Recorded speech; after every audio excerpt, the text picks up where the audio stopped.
Welcome to my tool wall. It's so very pretty. It's like Conan O'Brien used to do. I don't know if anyone used to watch that. And he'd like go off the camera and then he'd go all filled up, right? Big space for new shit. Okay? That was intentional. It's because I knew I was going to buy stuff. I still have, one is in my truck, 4 Robin Wood carving axes. I don't really need 4, but I thought I was going to teach. And I did for a little bit, and then I didn't anymore. Great story. It's nice to have 4. I'll probably sell them some point in the future. I have a Gransfors Brooks carving axe. Love that thing. A Jason Lonan ads. It was a prototype that he sent to me. I ended up loving it. I bought it. And it's what I use to rough out now. I have a Nick Westerman that I picked up from my class at Lee Nielsen last summer. Router plane, spoke shaves. Yes, those are 3 flat bog spoke shaves. Sort of the same idea from the Robin Wood carving axes. I got a few so that I could have them for classes. Then they were left over, but I won't sell those. It's actually really, really handy to have 3 of them sharpened up. And then when I go to sharpen them all at once, it's just Reed Schwartz, another prototype that I was extremely happy to add to my collection.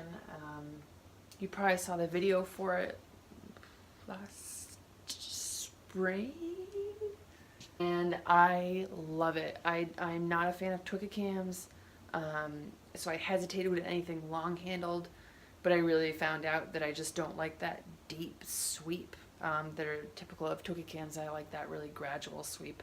I use it for shrink pots, and I haven't gone back. We've got a Veritas Carver's draw knife that out of all of these I actually use the most.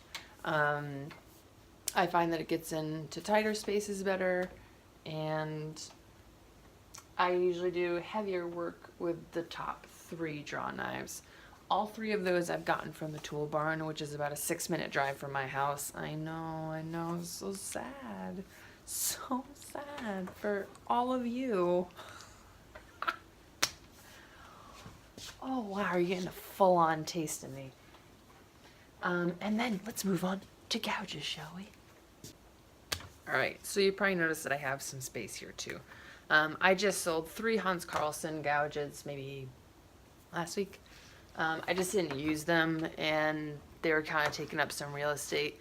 I'm just at the point now where I actually want to start purchasing more gouges. For a while, years, it took me to figure out which gouges I was going to use the most, which ones I liked, what worked for my style.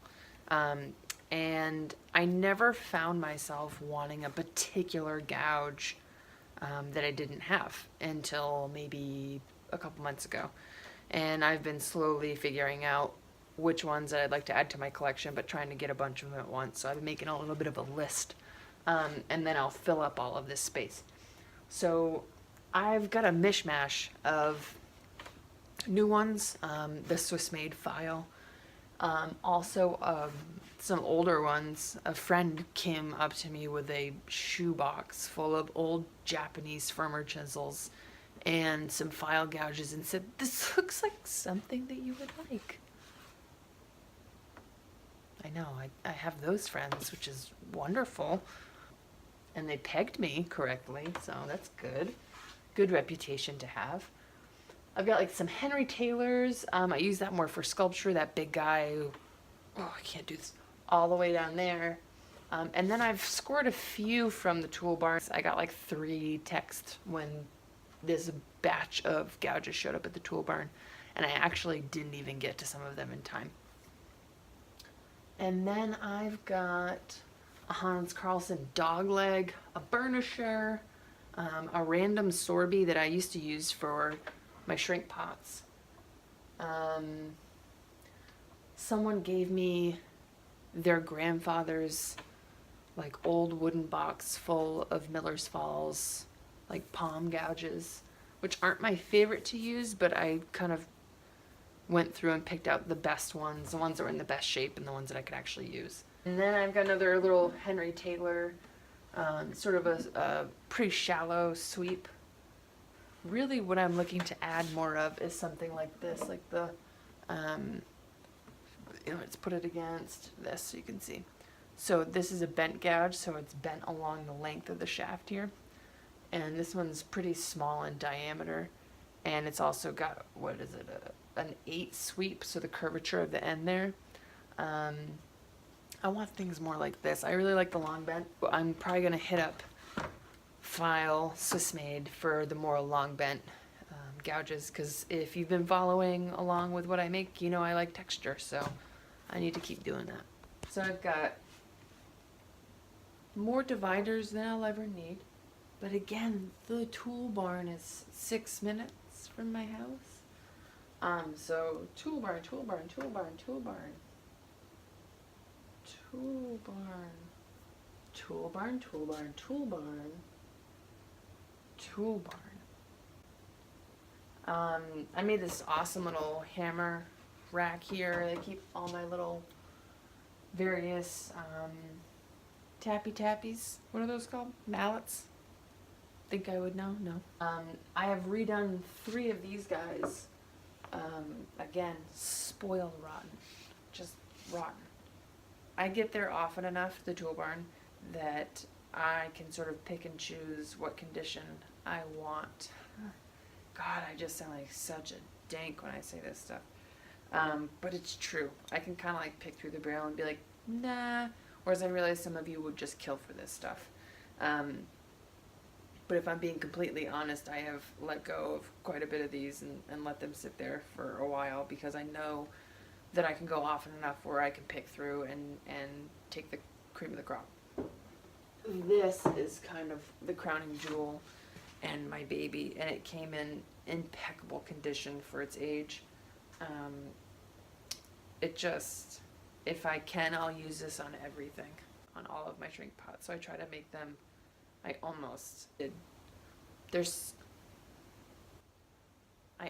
let their size be dictated by the size of this. English is my only language. This is just appalling. And then I've got like some rando stuff up here, you know, like your saws, your bow saws, the, you know, pocket knife, the dowel plate, little measuring, fold out measuring thing, the Glendrake, marking gauge, which is obviously,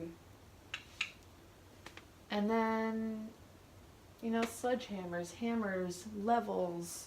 This is sort of more of my other making tools. And then on my bench I have some stickered wood, some pine, and then modeling clay, because I really like to hash out ideas in clay.